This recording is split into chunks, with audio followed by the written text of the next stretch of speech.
Hi, my name is Annika Schiavone, and I'm the Assistant Dean of Academic Affairs here, so I'm kind of like the number two. Dean Martin would have been here since she's in Europe right now, so unfortunately she couldn't be here, but she sends her regards. She thanks you all for your hard work. I just wanted to say how beautiful the paintings are. They're inspirational, they're beautiful, they just provide such an amazing space and environment for our law students and for all of us. We really have contributed to our environment, and we really appreciate it. And so thank you, and thank you very much to Donna for Thank you so much, Anne. And I'm going to ask, I'm going to go to Dean Stokan to tell us how can we get into the Duquesne law? practice. No, that's Carnegie Hall. Yeah, we have students, a lot of people will think, oh, if I'm going to be a lawyer, I have to be in a certain area studying a certain thing.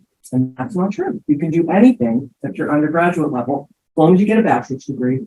And if you decide you want to go to law school, then we will prepare you here. So we get students who were dance majors, art majors. Our dean was a physics major. As we mentioned, Professor Heppner studied literature. So every different background. But what we sometimes see is that people that are creative will, if they decide to go to law school, then they may represent artists, work for museums or galleries, or there are a variety of things that you can do. So the important thing is to choose something at the undergraduate level that you love, so that you'll do well in that area, and then come and see us if you have questions. Thank you so much. And now, in Comas, we're going to tell us that at the end we get jobs in the field that we want. Thank you all for being here. And thank you for sharing your gifts and your talents with us. As your teacher said, this is one of the many things you were working on, and we appreciate what used for us. As I was looking at these things, I thought, I think you responded to some kind of prompt and create these pieces that you have here. The critical thinking and the thoughtful approach you displayed here in your art is really what lawyers do in presenting their clients in either the written or the verbal form and the representation. So those skills that you have, like being Stokan said, you can bring to law school in this other form. And as she said, representing artists, contracts, working in galleries where they have to make sure that they're showing the original artwork. So the compliance related there with appraisals and auctions are something that lawyers can do as well. Representing artists in various fields, of course.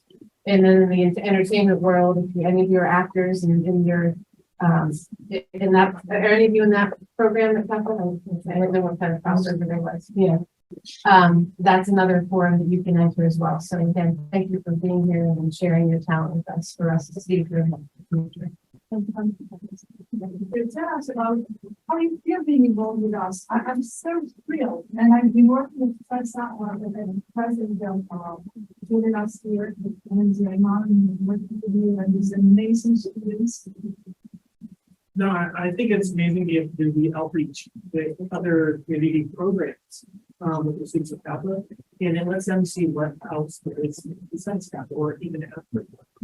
And it gives them what can I do as an artist? Like, oh, can I make these? Like, yes, you can. You can.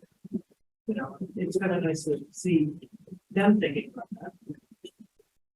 Yeah, it's a lot of them professional experience. Exactly. Well, still in school. Exactly. I mean, these guys knew that they had deadlines, and they met and exceeded mine. So I thought they did amazing work. And hard work. I'm going to ask the artists to tell us what inspired them, because they have absolute freedom. So when I came here at Duquesne, the dean gave me this mandate to make this room into a multicultural. That was a mandate. And you absolutely blew my mind when you brought the notes that last year. And this year, it just happens that I teach climate change, and I see that painting and I say, yes. And I see the other painting I'm going to show you, which is actually going to be used by other students engaged in experiential teaching. We have a coding class that is right there next to the bus painting. So you are inspiring. It's prime real estate. We have the legal writing center, then we have the new experiential class that produced award winners, Natasha Patel.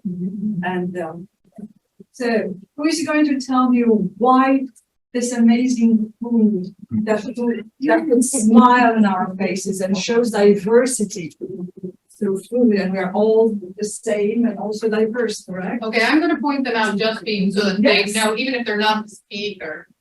Grace was one of the design developers, and has participated, and then Maya and Ani were the, food portrait painters, and if you guys have gotten up close to those and looked at those, each individual, like, is really its own portrait. I mean, they did some studies before, and those are beautiful paintings. I mean, we thought about taking actual food from real restaurants around Pittsburgh that are all from different cultures off of their menu, and then like looking them up online and finding like the best references to like portray the foods. And I actually like to talk about maybe even like advertising those restaurants, because we still believe I got that photo, and then we decided we don't like a food backdrop because we would really push the red to the green to the yellow. Yeah, we kind of me and Ani kind of tackled each plate of food one by one. And so I think it's like pretty split even that each of us did like half the plates. which ones did you do? Should I go click now? Yeah, it's fun because they really are individual portraits, and this is a true collaborative. That one. That. And fish. And this one. And then we we chose worked on the backdrop first. And then Ani did the silver. Oh, so no, Ani doesn't really have to point out. Left over was Ani's. I had a little tip with someone here about this particular portrait. What did you call this? Ani. Borscht. I called it gazpacho soup. No one. That was the first commitment of borscht. We talked about borscht for the entire first week. Well, because it's fun to say borscht. It is. Yes, even I can't like choose about any he was talking about Borscht. And that big blob of, what's on that, Ani? What's that blob? Sour. Great. I should have, you don't have soda. Yeah. Do you have anything you wanted to say about process or? I feel like they said pretty much everything. But something I like about our process is how like we can really see like how our individual styles come through in the piece, like how we do quite the same style for paintings. So each of our like dishes has its own kind of personality. Definitely true. Yeah, I can't tell which one's my favorite, but I keep always look at the chicken and lime and rice. The individual grains of rice. Not just,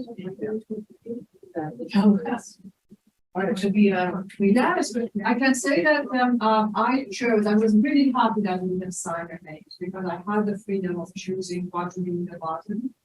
And for me, the most personality came from the fish, so I said the fish should be at the bottom. You see?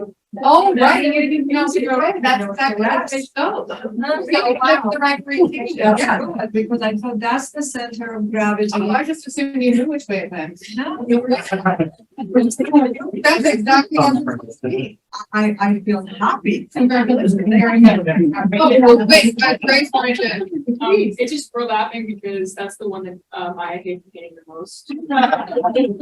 Like there's no like I would come and like check up on them like every so often to see their progress, and like every single time that I came over there for like 3 like straight days, I was painting this fish and being like, I can't fish for the straight fish anymore. Why did you choose it if you can do it? Well, you don't know that you're right. It's like you just start painting and then like because I like the fish head a lot, but it was just like that, but like the white and the red and the leaves were a little tricky to make it not look like blood. And it might be the least yummy thing. And like artists and stuff, it's like you don't get to choose what you're gonna be good at drawing. It just happens. It's very weirdly intuitive and like physical.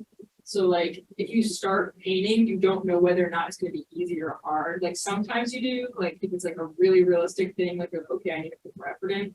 But when it comes to like So the river and the bridge and the buildings are all like very important to us and are all part of the landscape that we surround ourselves with. And then obviously another part of that are the green spaces that we enjoy while we're downtown. And I kind of wanted to show that, you know, like even in an urban place like downtown Pittsburgh with a lot of buildings and architecture, it's important to have green spaces that people of all backgrounds can enjoy, get outside, exercise, and like fully enjoy nature and the earth we surround ourselves with. So yeah, we wanted to highlight the trees and a lot of the bushes and kind of just like the natural environment, the way the water looks. And yeah, as for the process of it, it was pretty tricky having 4 people on board versus the food tasting, which only had like 2 to 3 at any given time. There was a lot of back and forth between ideas, and like one person would paint something and then the next block someone would come in and kind of like go back over it or like disagree and want to add their own spin on it. So there were a lot of artistic discussions that had to happen and like kind of just like talking between artists and coming to conclusions about what we wanted. And frustration at the same time. Yeah, definitely. Question. Yeah. When this is totally new to me, that 4 people work. Oh, it was hard. It was very. Is that One like a became team more effort? just, well, it was, I let them, step up to participate and pick groups. And so in the original phase, like Grace had, shared, Grace took a role in design and then stepped away and let the other 2 artists. The other one, there was a group of 4 and 1 participated in design and 3 stayed in the painting phase. But it was challenging because they had different ideas about the creative outcome. And I was hoping that maybe Sydney would share some of that, because Sydney did a lot of actually intuitive things to the painting that she might not be aware are still playing a huge role in the outcome of the painting. But a lot of times she would come in and do some very engaging things, but they were disconnected from the other 2. And then they would come in and then it'd shift back and forth. And it did that for a week or so. Sydney, do you want to share any thoughts? I know it's hard for you. Yeah, it was really hard working with 4 people. So like towards the end, I ended up like just letting people do their own thing and give them space because I just didn't want to get them. Cityscape, treescape, peoplescape on a. You find a short? Okay. He does.